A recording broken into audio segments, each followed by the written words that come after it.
read verses number 1 and 2. And it says, "Blessed is everyone that fears the Lord, that walks in his ways.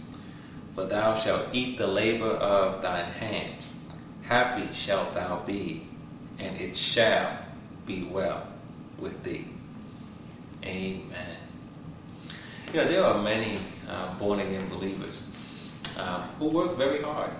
Amen. They are God-fearing. They reverence the Lord. They honor Him and worship Him. They serve Him as the Lord leads them. Amen.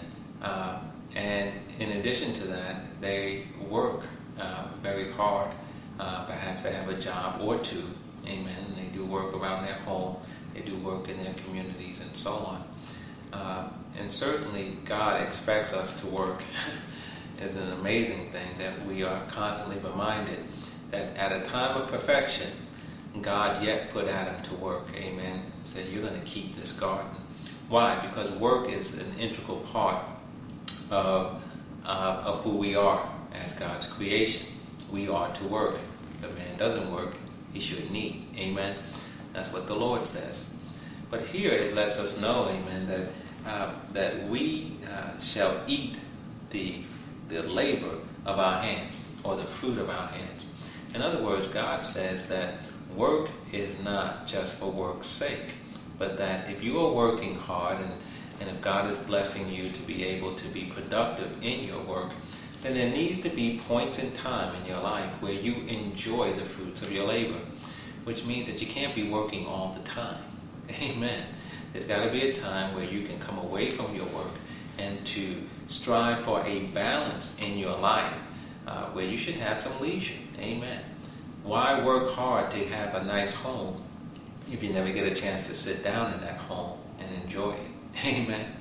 Why work hard so that you can buy the finest foods, but you never sit down to enjoy a meal, always eating on the run? No, God says that you should enjoy the fruits of your labor. You should enjoy the labor of your hands. And so God wants to encourage you, amen. Yes, there's a lot of work to be done, and there's a lot of work to be done in the kingdom of God. But don't you know, even God rested on the seventh day, amen. And so how much more should we, as His creation, also take time to rest and to enjoy the fruit of our labor? Now, life is not going to be all about enjoyment, but it's not all about work either. It's about trying to strike that balance. And with the help of the Lord and through His Word, we can do just that, amen.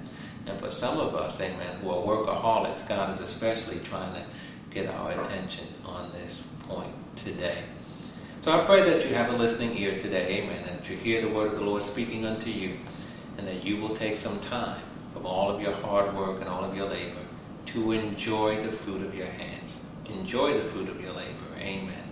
But this is God's will for your life. God bless you. Until next time, be encouraged. And remember, Jesus loves you, and His love never fails. I'm a believer.